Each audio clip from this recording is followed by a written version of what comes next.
Faites attention, l'arrivée de Donald Trump au pouvoir, le retour de Donald Trump au pouvoir à la Maison Blanche aura des conséquences totalement inédites pour l'année 2025 pour l'Algérie, puisque Donald Trump est quelque part l'artisan de la percée marocaine au niveau de l'obtention de la reconnaissance de sa souveraineté sur le territoire du Sahara occidental, aura des conséquences économiques importantes pour l'Algérie. Mon avertissement vient de se concrétiser, puisque le 20 décembre dernier, Monsieur Donald Trump a prévenu d'ores et déjà les Européens, il leur met la pression pour que l'Europe achète de plus en plus du gaz et du pétrole américain, sinon il menace tous les pays européens d'appliquer des sanctions commerciales. Cela signifie que l'Algérie va perdre des clients européens. Donc les parts des autres pays, notamment la part de la Russie et de l'Algérie, va baisser.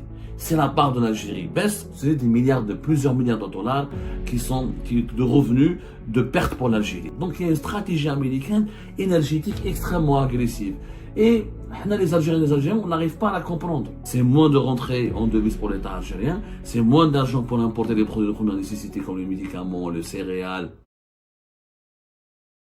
Dès la victoire de Donald Trump aux élections présidentielles américaines, j'avais été parmi les premiers rares journalistes algériens ou disons acteurs médiatiques en Algérie et partie prenante des débats sur les sujets les plus importants dans notre pays, à tirer la sonnette d'alarme en disant faites attention, l'arrivée de Donald Trump au pouvoir, le retour de Donald Trump au pouvoir à la Maison Blanche aura des conséquences totalement inédites pour l'année 2025 pour l'Algérie, étant donné que Donald Trump, en début de sa victoire au mois de novembre 2024, ne prendra le pouvoir de façon officielle qu'à partir du 20 janvier 2025. Et j'ai dit qu'il va y avoir beaucoup de changements, j'en ai parlé le 6 novembre, dans plusieurs émissions, j'en ai parlé le 14 novembre, j'en ai parlé encore le 16 novembre.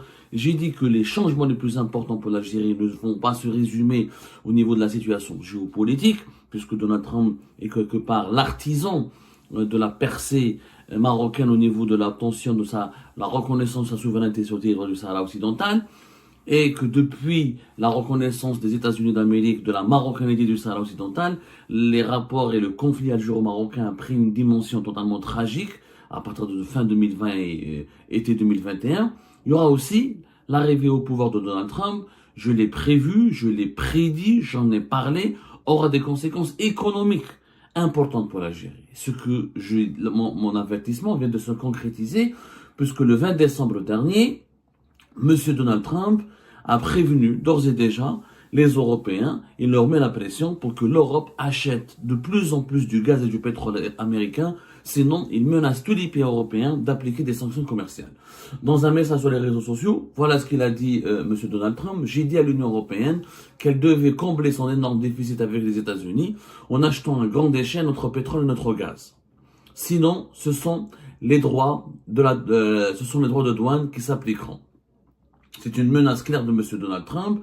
Donald Trump est clair, il a déjà dit durant sa campagne électorale, avant de gagner les élections en novembre 2024, il a dit que les États-Unis d'Amérique va relancer la production du gaz de schiste, va relancer la production du pétrole de schiste, et que les États-Unis d'Amérique voudront devenir et demeurer le leader mondial, non seulement de la production du gaz et du pétrole pour leurs propres besoins, mais aussi des exportations des hydrocarbures vers l'étranger, notamment vers des marchés stratégiques et importants comme l'Union européenne. Cette menace de Donald Trump concerne direct l'Algérie parce que cela signifie quoi? Si l'Union européenne est contrainte par les Américains à acheter de plus en plus de gaz et de pétrole américain, cela signifie que l'Algérie va perdre des clients européens. C'est-à-dire que les clients européens qui ont l'habitude d'acheter notre gaz et notre pétrole, ils vont se diriger vers le gaz et le pétrole américain.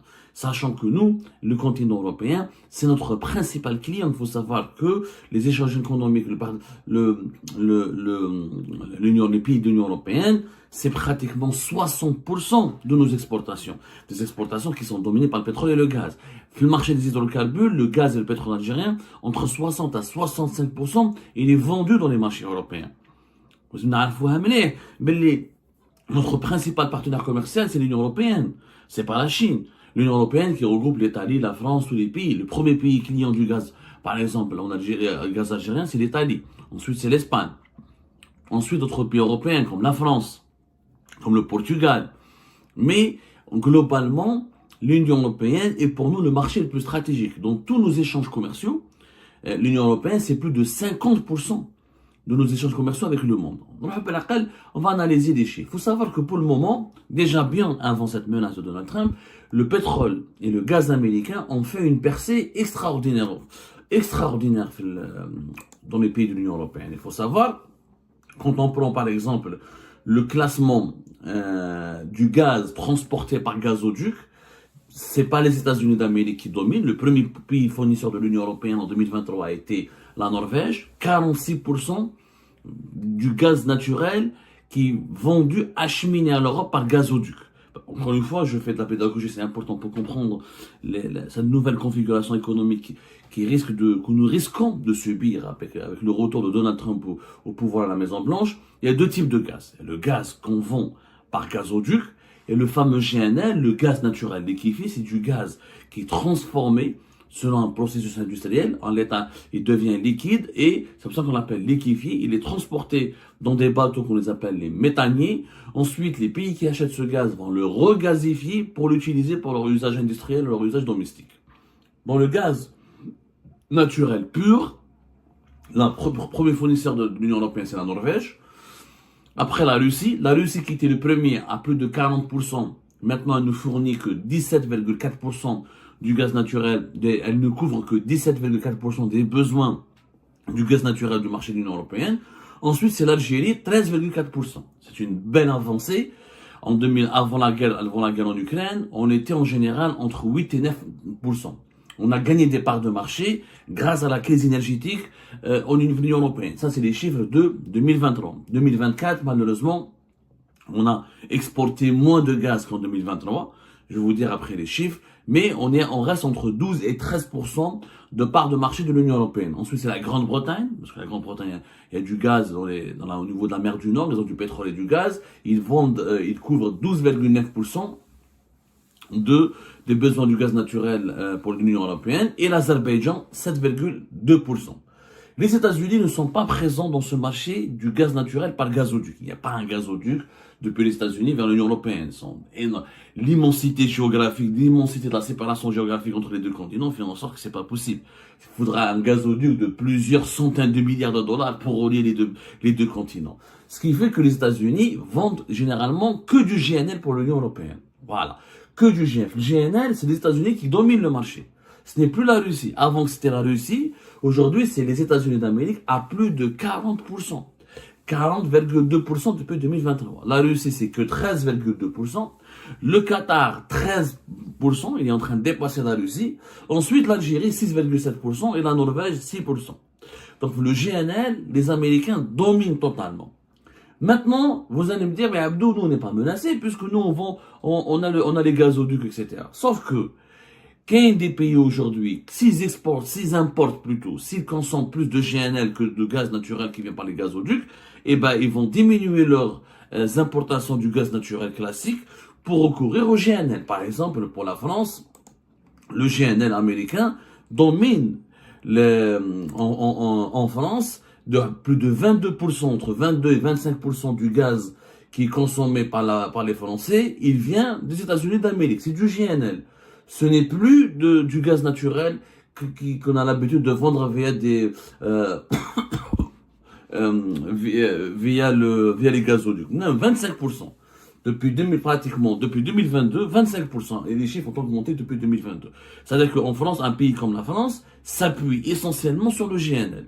Demain, avec les menaces et les pressions exercées par Donald Trump, les Européens, parce qu'ils ont besoin des États-Unis d'Amérique à la fois pour leurs accords, pour leur protection militaire, on a bien vu dans la guerre en Ukraine, l'Europe sans les États-Unis d'Amérique, elle ne vaut rien, et qu'ils ont besoin des États-Unis d'Amérique dans leurs échanges économiques, parce que le marché américain est un marché extrêmement important pour les exportations européennes, notamment pour l'Allemagne et la France, et l'Italie, les trois grandes économies du continent européen.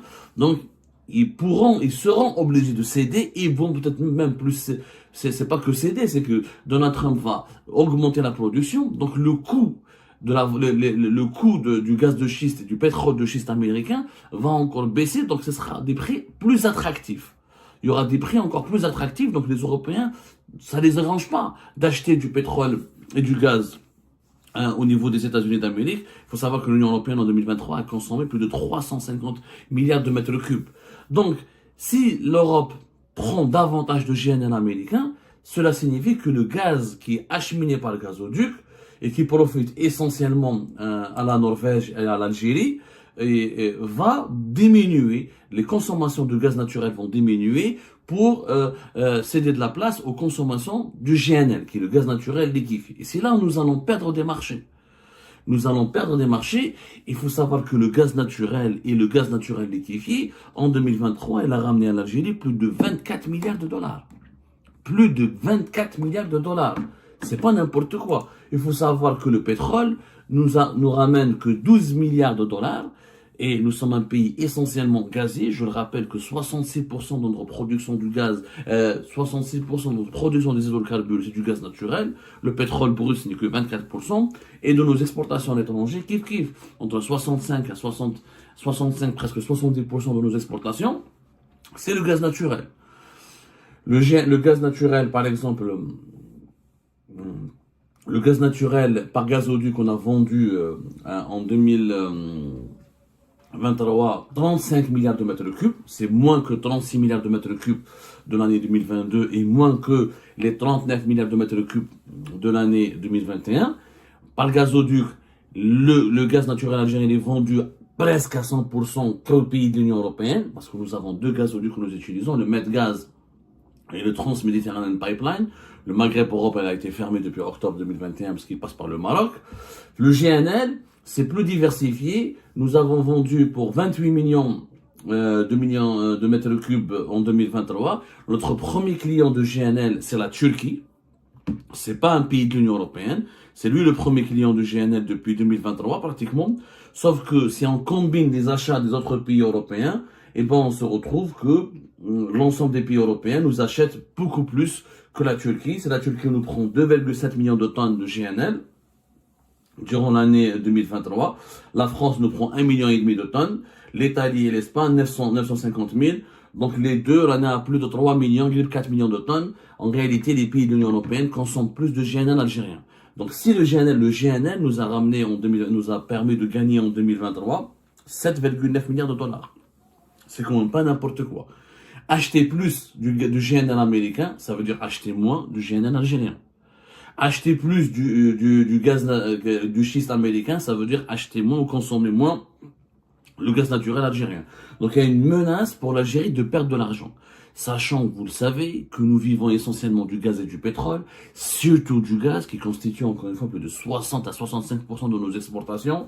Cela signifie que l'argent qu'on gagnait, qu'on a l'habitude de gagner avec l'Union européenne, va diminuer en 2025. C'est des revenus en devises qui vont baisser énormément par rapport à 2023 et à 2024. Et 95% jusqu'à même 98% de nos ressources en devises sont dépendantes des hydrocarbures et de leurs dérivés, comme les engrais, ou le ciment, ou d'autres produits que nous fabriquons pas cher, parce que nous avons du gaz qui est pas cher chez nous. Donc, ça sera un véritable tremblement de terre pour l'économie algérienne. Si le gaz américain continue de faire sa percée dans les pays de l'Union européenne, c'est une catastrophe pour l'Algérie, c'est une très mauvaise nouvelle. Il faut savoir qu'aujourd'hui, depuis par exemple, si on combine, si on additionne le gaz naturel et le GNL, tous les deux types de gaz qui sont vendus, ou la consommés, ou la importés par l'Union européenne, ou la vendus par des pays producteurs aux pays de l'Union européenne, que les États-Unis d'Amérique de 2021, ils avaient 9,5% de part de marché, ils sont passés à 14%. C'est-à-dire quand on compte les livraisons, les ventes américaines de GNL, les États-Unis d'Amérique couvrent maintenant 14% de tous les besoins gaziers des États-Unis d'Amérique depuis le troisième trimestre de l'année 2024. C'est-à-dire 14% du gaz qui est acheté par l'Union européenne vient des États-Unis d'Amérique. C'est extrêmement important parce que les États-Unis sont devenus pratiquement le deuxième pays fournisseur de gaz après la Norvège. La Norvège, 32%. La Norvège, c'est un grand pays producteur de pétrole et de gaz. Ça, les Algériens ne l'oublient pas. La Norvège, rien que dans le pétrole, c'est plus de 2 millions de barils par jour et plus de 2 millions de barils équivalents de pétrole, mais en gaz. On va pas en mettre, si en milliards de mètres cubes, c'est énorme la Norvège. La Norvège aussi, c'est un grand pays producteur. C'est le deuxième pays pour le moment, c'est le premier pays pour le moment, depuis la guerre en Ukraine, qui vend du gaz à l'Union européenne. 32% du gaz naturel consommé par l'Union européenne, 32% des besoins de gaz de l'Union européenne sont couverts par la Norvège. Ensuite, nous avons la Russie qui a 13%, 13,3%, Stahat Beha, alors qu'elle était à plus de 40% avant la guerre en Ukraine. Ensuite, nous avons notre pays qui est à 10%. On a évolué, on était à 7%. Maintenant, on est à 10% quand on combine le GNL et le gaz naturel. Le gaz naturel par gazoduc, on couvre 13% des besoins de l'Union européenne. Mais si on combine les deux gaz, on couvre 10%. C'est-à-dire que d'ores et déjà, les Américains vendent plus de gaz à l'Union européenne que l'Algérie. Ils sont deuxièmes. Après la Norvège. Et l'objectif de Donald Trump est justement de devenir le premier à la place de la Norvège. Bon, ça va être très compliqué parce que la Norvège a une proximité géographique avec l'Union européenne qui lui permet d'être le premier fournisseur de gaz et l'un des premiers, pratiquement le premier fournisseur de pétrole. On va voir les chiffres du pétrole dans un instant. Mais si les États-Unis d'Amérique continuent, donc déjà ils augmentent de 9,5 en 2021 à 14% vers le troisième trimestre de l'année 2024, c'est quand même impressionnant. C'est-à-dire en 2025, ils pourront dépasser largement les 18 jusqu'à 20%. Donc les parts des autres pays, notamment la part de la Russie et de l'Algérie, va baisser. Si la part de l'Algérie baisse, c'est plusieurs milliards de dollars de revenus, de pertes pour l'Algérie. Donc les conséquences sont très importantes, Yashma. Les conséquences sont très importantes. Donald Trump, il a une stratégie énergétique extrêmement agressive. On en avait parlé. En ce qui concerne, par exemple, le pétrole, 15%, troisième trimestre de l'année 2023, 15% du pétrole brut consommé par l'Union européenne vient des États-Unis d'Amérique. Les États-Unis sont classés par égalité sur le même pied d'égalité que la Norvège. La Norvège et les États-Unis, au niveau du pétrole, pas du gaz, ils vendent les mêmes quantités pour l'Union européenne. C'est impressionnant, c'est la première fois. Ensuite, l'Arabie Saoudite, c'est 7%. Des besoins de pétrole de l'Union européenne. Le Kazakhstan, un grand pays, un important pays producteur de pétrole, c'est 8,3%. Et la Russie, maintenant, ne représente que 4,6% des ventes de pétrole brut pour les pays de l'Union européenne. Donc, il y a une percée américaine extrêmement importante. En un seul trimestre, 2023, ils ont débuté par 11% de part des marchés de l'Union européenne. Ils terminent pratiquement l'année 2023 avec presque 16%. Donc, il y a une stratégie américaine énergétique extrêmement agressive. Et les Algériens, on n'arrive pas à la comprendre. Là, on ne mesure pas les changements qui sont en train de se produire sur la scène énergétique mondiale. Ces changements vont nous impacter directement. Parce que si l'Algérie gagne moins d'argent en vendant son gaz et son pétrole, c'est moins de rentrées en devises pour l'État algérien, c'est moins d'argent pour importer des produits de première nécessité comme les médicaments, les céréales, les sucres, etc., et les produits qui nous permettent de vivre. C'est aussi moins d'argent pour financer la sécurité nationale. C'est aussi moins d'argent pour faire fonctionner le pays. Donc c'est extrêmement dangereux. L'arrivée, le retour de Donald Trump est un moment de rupture pour les relations de l'Algérie avec le monde. Que ce soit sur le plan géopolitique, où l'administration de Donald Trump est largement favorable et proche des pays adversaires et concurrents de l'Algérie. En plus, sa politique économique va totalement être désavantageuse à l'égard de l'Algérie. La solution est de prendre conscience de ce danger et de ne pas attendre de compter les dégâts et de commencer d'ores et déjà à diversifier l'économie algérienne. Ça veut dire quoi? 1. Investir plus sur le GNL que sur le gazoduc et trouver d'autres marchés de GNL, ne pas dépendre que des pays de l'Union européenne ou des pays périphériques de l'Europe qui mènent la Turquie, essayer de développer une véritable flotte pour vendre notre GNL ou vers les pays de l'Asie ou pourquoi pas vers les pays de l'Afrique. Il y a aussi les marchés africains. Les Africains ont aussi besoin de gaz. Ils ont aussi besoin de gaz, ils ont aussi besoin de pétrole. Il faudrait peut-être s'intéresser à ces marchés-là. Deuxièmement, naturellement, diversifier notre économie et utiliser notre pétrole et notre gaz pour soutenir essentiellement notre économie, pour l'encourager, pour essayer ensuite de se doter d'une véritable industrie productive qui peut exporter des produits diversifiés et ramener d'autres sources de devises. Et ben voilà les amis, c'était ça. Je vous remercie comme d'habitude pour avoir suivi cette vidéo jusqu'à la fin. N'oubliez pas de nous laisser vos commentaires et vos réactions sur le sujet de cette vidéo. Et je tenais juste à vous remercier surtout pour vos abonnements. Nous avons bien dépassé la barre des 25 000 abonnés très récemment. Donc ça fait vraiment très plaisir. Je vous remercie très chaleureusement et pour votre soutien, bien sûr. Et aussi pour vos commentaires. Donc je lis toujours les commentaires sur mes vidéos et ça fait vraiment très plaisir de voir des discussions, des arguments. Et, c'est un petit peu l'objectif et le but aussi de la chaîne, c'est de pouvoir discuter, argumenter et voir les points de vue des uns et des autres. Donc voilà, merci beaucoup pour vos commentaires. Et aussi, merci pour votre soutien à la chaîne. Je tenais juste aussi à vous passer un petit message, c'est que il faut pas, il faut rester un petit peu loin de la calomnie et des insultes sur vos commentaires. Soyez un petit peu, gardez un petit peu le respect général pour tout le monde. Voilà, ça me ferait très plaisir et ça va juste m'aider à ne pas trop supprimer trop de commentaires parce que voilà, il y a aussi quelques-uns qui n'arrête pas de mettre des commentaires haineux que je supprime à chaque fois que je peux et au maximum que je peux. Donc voilà, merci beaucoup pour votre soutien, pour vos commentaires et vos réactions. Et à la prochaine dans une nouvelle vidéo. Au revoir.